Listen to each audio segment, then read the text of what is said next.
Would you believe a dog digging beside a school playground could crack? A mystery that had haunted a town for more than a decade? Something the police never solved? Something a whole community tried to forget? Till this one quiet moment under a blue spring sky, when a group of fourth graders and their teachers stood frozen, wide-eyed, watching their class's adopted rescue dog claw furiously at the earth, near a plaque that read, "Time Capsule, Class of 2001, his paws flinging dirt with desperate urgency, until what emerged from the soil wasn't a rusted lunchbox or a note from the past, but something colder, older, something that would send shockwaves through the entire town of Elm Ridge, Indiana, something that began not that day, but years earlier, in a classroom where a little girl once sat quietly by the window, doodling, hearts in the margins of her spelling tests, and whose name had slowly faded from memory like chalk washed from an old board, until only her mother still whispered it into the wind. Every time she passed the empty swing set near the school gates, where the girl had waited every day for a father who never came back, and a future that never arrived, because on one rainy Tuesday in 2001, she simply vanished, and no one could explain it. Not the teachers, not the police, not the parents who had once waved to her during morning drop-off, and certainly not her mother, who had for years stood in silent protest outside the Elm Ridge Elementary Gymnasium every March 4th, the day her daughter disappeared, holding a sign that read, "Still missing, still loved," until eventually fewer and fewer people honked their horns, and the candles at the yearly vigil stopped being lit, and her case quietly moved from active to archived, another folder in a metal drawer, beneath dozens of others labeled unsolved. And that was the world young Mia Jenkins was born into, too. Decades later, a world where the only thing connecting her to that forgotten girl was the very school she now attended, and the very spot where that time capsule had been buried, chosen at random by her class after winning a recycling competition. A prize that came with the promise of burying their memories for the future. A lighthearted school project meant to foster unity and reflection, and the idea that someday someone might look back and smile at who they once were, and that's where the dog came in. Not part of the plan, not part of any official lesson, just a happy accident. The kind of accident that sometimes changes everything. It's because when Principal Halverson approved the school's new therapy animal initiative earlier that month, no one expected it to include a retired canine named Rufus, a sturdy, graying German shepherd with a quiet gaze and a limp in his back leg, who had served nearly 10 years with the county sheriff's office before being medically retired after a car crash during a search operation, and who now spent his days resting under the shade of a maple tree near the school garden, his leash often tied loosely to a pole, more symbolic than necessary, because Rufus never wandered, never barked, never chased, just watched, listened, and waited, as if still on duty in some quiet, unseen way. And when the kids gathered that Monday morning to bury their little letters and Polaroids and plastic trinkets, giggling as they took turns scooping dirt with small shovels, it was Mia who noticed Rufus's ears suddenly perk, his head lift, his nose twitch once, twice, and then slowly, deliberately, rise into the wind. And she laughed, nudging her best friend Jacob, saying, "Look, he smells the future." But her laugh faded when Rufus stood up, limped forward, then bolted. Faster than anyone had seen him move since he'd arrived, straight toward the patch of dirt the kids had just finished covering, his paws digging with frantic energy. His breath short, his eyes locked, until the soil flew and the gasps came, first from the kids, then the teacher, then Mia, who stepped closer, mouth open, as the dirt gave way to a curved, smooth object, white-worn, unmistakable. A skull, followed by fragments, bones, and then the metallic clank of something hollow. The capsule itself split at the seam, its contents never delivered, because something else had been placed beside it, or maybe long before it, and in that frozen moment, as silence swallowed the playground, and the wind picked up just slightly, enough to make the flag near the school entrance ripple, the entire world seemed to tilt, and nothing about that day felt innocent anymore. Because what Rufus had found wasn't just a relic of childhood or a buried treasure of memories, but a secret the earth had kept too long, truth that clawed its way back through fur and instinct and loyalty. Through the silent language only dogs seemed to understand, and as the principal rushed outside, his phone trembling in her hand, and police sirens began their distant wail, and news helicopters would later arrive to circle the playground like vultures in the sky, the only one who didn't move, who didn't flinch, who didn't turn away, was Rufus, sitting back on his haunches now, calm, steady, watching the hole. He dug as if waiting for the world to catch up to what he already knew, that this was no accident, no coincidence, no trick of scent or chance, but a moment meant to happen, a discovery long overdue, and as the town would soon discover, the name etched faintly on one of the capsule items, a laminated school ID with the photo of a little girl, and the name Kayla Monroe. Age 9 inches was the missing puzzle piece to a mystery that had gone cold, until a dog brought it back to life, and perhaps, somewhere in this, there was something we all needed to hear, that even when the world forgets, even when justice sleeps, dogs remember, and sometimes that's enough to start again. Tell us, where are you watching from, and what time is it right now? Because this story, this truth, this silent miracle deserves to be heard far and wide. Not just for Kayla, but for every whisper the wind still carries from those who never got to say goodbye. The news spread faster than anyone could have prepared for, faster than the police could close the school gates, faster than the principal could gather a statement, faster even than the parents could rush to pick up their children from classrooms. Suddenly quiet with tension, because by the time the local news stations set up their tripod at the curb, the internet had already caught fire. Headlines screaming remains found in elementary time capsule dig, and somewhere within those articles was the name no one expected to hear again, Kayla Monroe, a name that once rang through gymnasium speakers during school announcements, echoing across field day races and talent shows, now echoing again not through joy, but through gasps, through tears, through questions that had long been buried alongside that capsule. And no one felt that pain more than Denise Monroe, Kayla's mother, who had not stepped foot near Elmridge Elementary in over 12 years, not since the last detective told her they were doing all they could, not since the last neighbor's awkward silence made her realize people had stopped hoping, stopped looking, stopped believing she would ever get answers. And yet, as she sat alone in her modest living room that Monday afternoon, folding laundry that had long since cooled on her lap, her phone vibrated once, then again, then lit up, with a flood of messages she didn't want to read, didn't need to read, because the only thing she saw was the attached photo.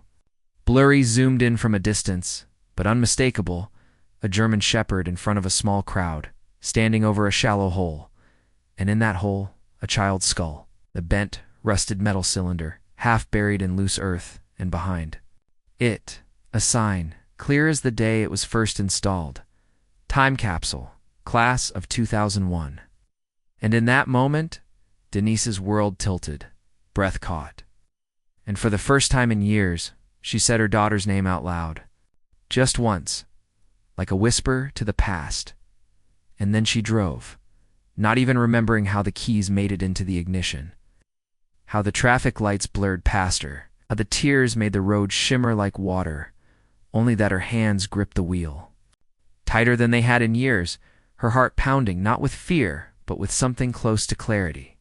Because when she pulled into that parking lot and saw the yellow tape, the flashing lights, the reporters, the clusters of parents murmuring behind fences, and the unmistakable shape of a dog sitting in the distance, alone near the playground edge, she knew without a doubt something had changed. Something was finally shifting. And as she stepped through the crowd, eyes widening as people turned, recognizing her face, but unsure of their words, she walked straight to the edge of the tape, stopped only by Officer Juno, a young man who hadn't even been in high school when Kayla vanished. And he looked at her like someone meeting a ghost. Not the kind that haunts, but the kind that survived. And with a quiet nod, he whispered, "It was her, ma'am. We think it's her." And that was all it took for Denise's legs to give, just a little. As if the weight of all those years had been carried on muscle memory alone, now finally allowed to tremble, and she sat in the grass, not weeping, just still, staring at the dog, who watched her in return, calm, unmoving, as if waiting for her to arrive. And that night, as the town tried to sleep, with news vans still lining the street and police combing records from 2 decades past, was trying to understand how a child could disappear without a trace and yet end up buried beneath a public school. Project. One man lay awake more than any other deputy, Mark Talbot, the very rookie officer who had taken the original missing persons report in 2001, who had walked Kayla's neighborhood door to door, who had watched Denise slowly wither under the weight of silence, and who had always carried the shame of not finding her, of not protecting the innocent, and now staring at the photograph of Rufus on his screen, he felt something he hadn't felt in years. Obligation, yes. But more than that, a flicker of redemption. Because Rufus wasn't just a dog, not anymore. He was a messenger, a signal, a second chance to make things right. And the next morning, when Talbot arrived at the school, now temporarily closed to students, he knelt beside Rufus, looked into his eyes, and said something almost no one heard. "Help me finish what we started." And somehow, the dog leaned forward, as if understanding. And from there, the investigation changed, because what they found inside the capsule, those weathered slips of paper, the class photo from 2001, Kayla's laminated ID card, and a bracelet Denise had always said her daughter wore on her last day, wasn't just evidence, it was a map, a starting point. And as Talbot pored over old files, a new theory emerged, one that focused not on strangers, but on the familiar, on people who had access to the school in those days, on custodians, volunteers, visiting contractors, even teachers, and slowly, painfully, a pattern began to form, but none of it would have surfaced, if not for Rufus, who became a permanent presence in the investigation room. Lying beside Talbot's desk, calm, alert, occasionally sniffing at old boxes of evidence as if sensing history itself. And the more time passed, the more everyone, reporters, students, even hardened detectives, began referring to Rufus not just as a hero, but as the dog who listened, the dog who remembered, and as the days turned into weeks, Denise returned each morning to sit quietly by the school fence, sometimes speaking softly to the children who passed, sometimes just holding a photograph of Kayla, sometimes sitting beside Rufus, resting her hand on his fur.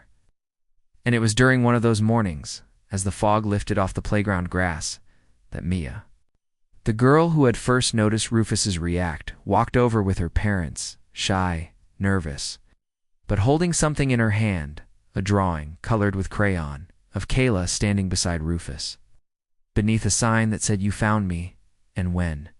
She gave it to Denise. The woman broke for the first time, full sobs that made even passing teachers pause, not out of discomfort but respect. Because this wasn't just grief, it was release. And as spring turned to early summer, something shifted in Elmridge, not just in the case, but in the hearts of its people, because what had been buried wasn't just a child, but a truth, and that truth had roots in all of them. And maybe, just maybe, it took a dog, loyal, voiceless, relentless, to remind everyone that justice, like memory, can live beneath the surface for years, waiting for the right moment, the right pause. To dig it out and bring it into the light, where are you watching from, and what time is it right? Now, because this story isn't just about what happened, it's about who keeps listening when the rest of the world stops. Sometimes the one who listens isn't human at all. It had been 16 days since Rufus unearthed what the town thought was gone forever. 16 days since the bones of a child reshaped the stories adults told themselves to sleep. Since the air around Elmridge Elementary grew heavier with something unsaid, and in those 16 days, the playground remained taped off, the swings untouched. The laughter that once echoed across the blacktop silenced by a quiet reverence, not of fear, but of mourning, of remembrance, and of watching. Always watching Rufus, who returned each morning with Deputy Talbot and Denise Monroe, his steps slower than when he had first dug with unstoppable urgency, his breath more labored, but his eyes, still bright, still alert, as if his work was far from done. As if the hole he had dug had not only unearthed Kayla, but something bigger, something still whispering beneath the surface of a town too long asleep And though the media had since moved on, leaving behind a few wilted flower bouquets and a single stuffed bear tied to the school fence, the people of Elmeridge were beginning to look at one another differently, not with suspicion, but with a kind of sobering reflection, as if the discovery of a child's truth had peeled back the layers of routine and politeness, revealing the raw humanity underneath, and no one embodied that shift more than Talbot, who in those 16 days had aged years, his posture slightly slumped, his voice quieter, but his mind sharper, clearer than it had been in 2 decades, driven not by duty, but by guilt, and in the quiet hours of the night. When most officers went home, he stayed, poring over dusty files with Rufus at his feet, cross-referencing every staff schedule, every school event, every archived interview, and slowly, names began to rise from the paper, not as suspects, but as stories, pieces of a broken puzzle rearranged by time. And one name in particular began appearing more than the others, a janitor named Warren Elridge, now long retired, whose attendance records had gone unquestioned for years, but who, strangely, had missed work the entire week following Kayla's disappearance. Citing a family emergency, but providing no details, a man who had keys to every room, who worked nights when no one else was around, who had left town just 2 months after the time capsule ceremony in 2001, and moved 3 states over without notice. A quiet man, no criminal record, no complaints, just gone. And though Talbot refused to make assumptions, the timing, the silence, the proximity, all churned in his chest like a clock ticking too fast.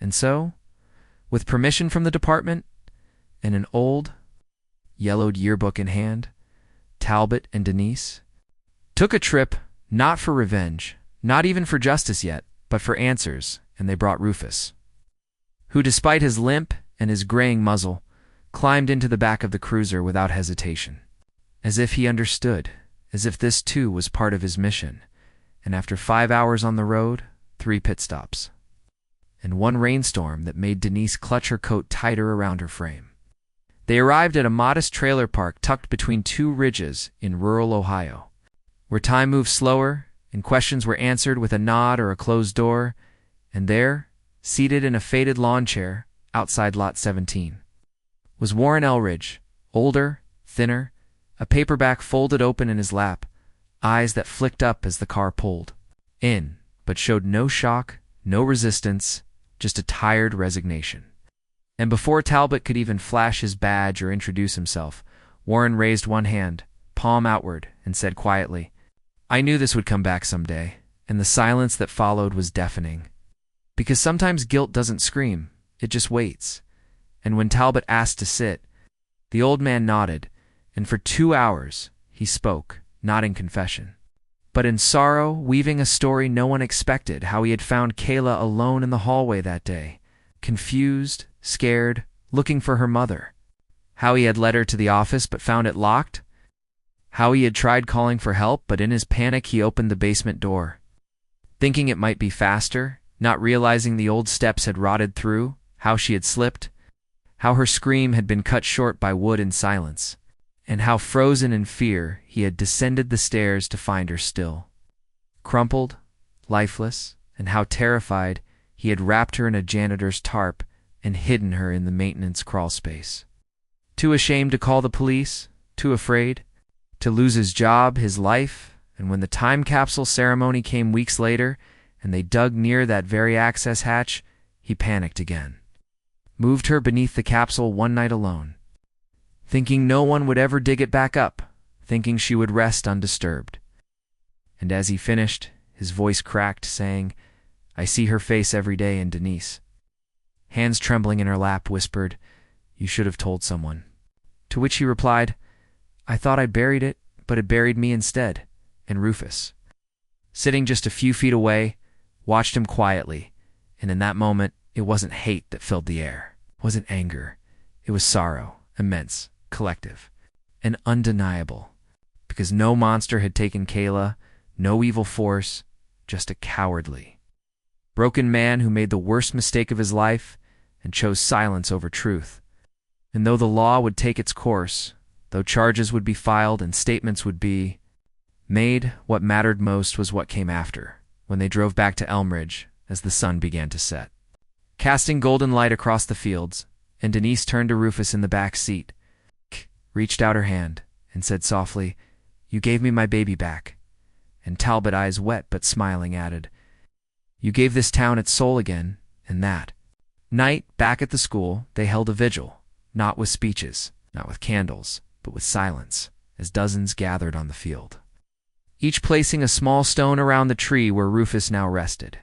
A circle of remembrance and healing, and the children, led by Mia, read aloud letters they had written to Kayla, letting their voices rise into the night air like song, and Rufus, tired, stretched out beneath the branches, lifted his head once, looked at the sky, and closed his eyes. "Where are you watching from, and what time is it now? Because if this story reached you, if you've ever loved a dog who listened when no one else did, then maybe you understand. Maybe you know that sometimes the ones who bring light back into the world don't need to speak at all. There's something sacred about the quiet that follows truth. Not the loud kind of truth that demands applause or shouts for justice, but the quiet, steady truth that sinks into a town's bones and changes how it breathes in an Elmridge. That quiet came slowly, not overnight, not with headlines or verdicts, but in the way people started looking each other in the eyes again, in the way parents held their children just a little tighter at drop-off, in the way silence wrapped around the swing set where Kayla once waited, not with emptiness, but with warmth, as if the wind itself carried her memory like a lullaby through the playground trees, and at the center of it all was Rufus, the dog who never asked for anything, never demanded recognition, just showed up, stayed steady, and listened. And maybe that's what people needed most. Not someone to tell them what to do, but someone to just be there, to not look away. And over the weeks that followed, his presence became a kind of quiet ritual for the town. Students stopping to pet him before class, teachers placing water bowls under the shade tree, older folks from across town driving over just to sit nearby and thank him with nothing more than a nod. Because words sometimes feel too small when gratitude runs too deep. And the bond that had formed between Rufus, Talbot, and Denise grew stronger with each passing day, like three pieces of a story that had waited too long to find one another. And when Talbot announced he would be retiring early, choosing to write a book not about crime or cases, but about Kayla and about the dog who brought her home, the town rallied behind him, offering their stories, their memories, their photos. And it was then that something remarkable happened. The school board voted unanimously to dedicate a permanent garden and memorial space on the school grounds, not just for Kayla, but for every child who never got there tomorrow. And at its center would be a sculpture, not of a person, but of Rufus, carved in bronze, standing tall with one paw gently lifted, ears alert, eyes forward, as if still watching. Over the children, still listening for the stories hidden beneath the surface. And as word of this spread, donations poured in, not just from Elmridge, but from across the country, from strangers who had read the story online, from dog lovers who saw their own companions in Rufus, from parents who had lost, from survivors who had healed, and even from children who mailed in their allowance with crayon letters that simply read, "For the hero dog, and on the day of the unveiling." The town gathered in numbers larger than anyone expected, more than 200. People filling the field behind the school, candles in hand, the grass rustling with whispers and memory. And as the cloth was pulled from the statue, the crowd saw his likeness cast in gleaming metal. Rufus lay quietly beneath a nearby bench, too old to stand long but alert enough to know something was happening, and Denise knelt beside him, stroking his fur gently, whispering, "You're part of us forever now," and Talbot, standing behind the microphone, paused before speaking, letting the breeze pass, letting the silence speak first, and then, in a voice softer than anyone had heard him use before, he said, "Sometimes the greatest detectives don't wear a badge.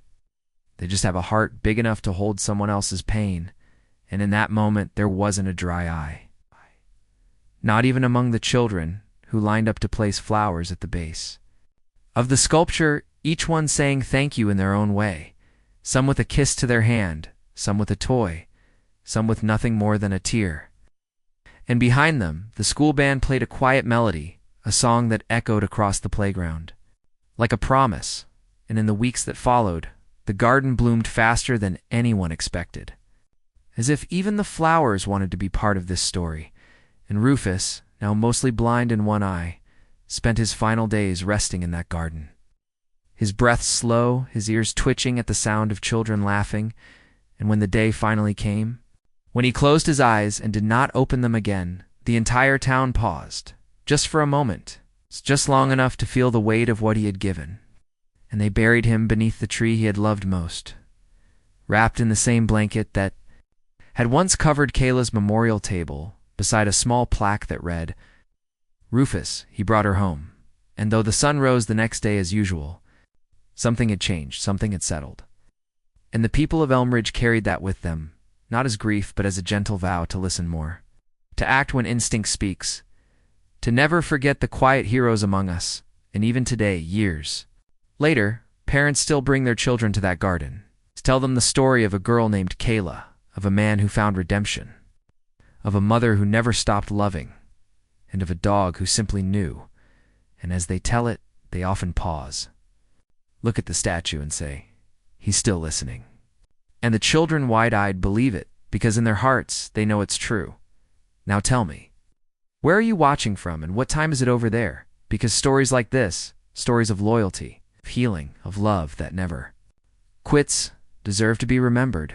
And maybe someone in your life, maybe your dog, maybe your child, is holding a piece of the truth too, just waiting for you to dig deep and bring it into the light. Years passed, seasons came and went like quiet pages in a book, and yet the memory of Rufus never faded from the town of Elmridge.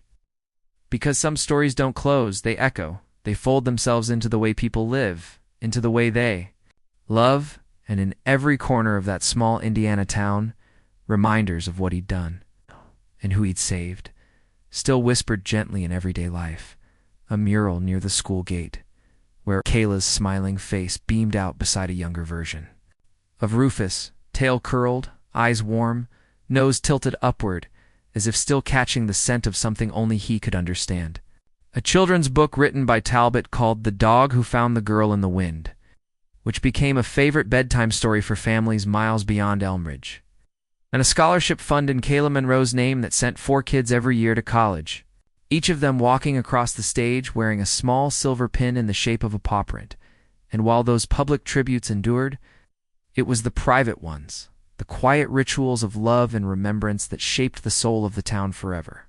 Denise planting yellow tulips every spring beside the tree where Rufus now rested, speaking to him as if he were just off duty, saying things like, "She would have been 29 today," or "I saw a girl with her smile at the market." And the janitor's closet inside the school, never used again, turned into a small sanctuary of photos and letters from students who'd grown up hearing Rufus's story and believing, deep down, that dogs truly feel what we cannot say. And Mia, once the little girl who noticed a twitch in his ears, now a young woman studying animal behavioral science, giving lectures on canine intuition and the invisible bond between scent, memory, and emotion. Always starting her talks with the same line, "I was 9 years old when a dog told me the truth." And as time softened the edges of grief and replaced them with gratitude, the town began to look forward to something they called Rufus Day, held every April on the school grounds, a celebration not of mourning, but of instinct, loyalty, and the silent heroism of animals, where children dressed up as rescue pups. Therapy dogs came from shelters across the state in a short moment of silence was held at 2:42 p.m., the exact minute Rufus struck earth beside the time capsule as a bell rang once from the old schoolyard flagpole, and everyone bowed their heads, remembering not just what had been lost, but what had been found and what was given back. And in homes all over town, framed photos of dogs stood beside family portraits, not as pets, but as members, as guardians. And sometimes, when a storm rolled in heavy over the hills, and the thunder rumbled low like a growl, people would still say, "Sounds like Rufus is watching again." And they meant it, not with superstition, but with warmth, with memory, and one summer evening. On the 10th anniversary of Kayla's return, Denise stood in front of a small crowd at the garden, her voice trembling not from sadness, but from awe, and said, I lost a daughter, but I found a purpose, and he gave me both. And behind her, the bronze statue gleamed in the fading light. Garland of fresh flowers draped around its neck. A dozen children gathered at its base. Some reading stories, some petting their own dogs, some simply sitting with wide eyes, listening, learning, feeling. And that's the thing about stories like these. They don't need loud endings or dramatic music. They just need to be felt, deeply, slowly, like a hand reaching out after. Too long in the dark. And maybe that's why Rufus still matters, because he didn't just solve a mystery. He reminded a town how to feel again, how to pay attention to the quiet, how to hold space for what matters, and how to never stop digging, not through dirt, but through silence, through doubt, through the places where truth hides when the world is too busy to look. And maybe your dog has done the same for you, maybe in the way they look at you when you're sad. Yeah. Or nuzzle your hand when no one else notices, or sit beside you in perfect stillness while the world crashes outside. Maybe they know too. Maybe they're listening to something you've forgotten how to say. If so, hold them close tonight. Let them know you see it, you feel it. You'll never take it for granted. So tell us, where are you watching from and what time? Is it over there because somewhere right now, someone else is listening to this story too? Someone who needed to be reminded that sometimes the most powerful love is silent, loyal, and waiting just beneath the surface, ready to be found.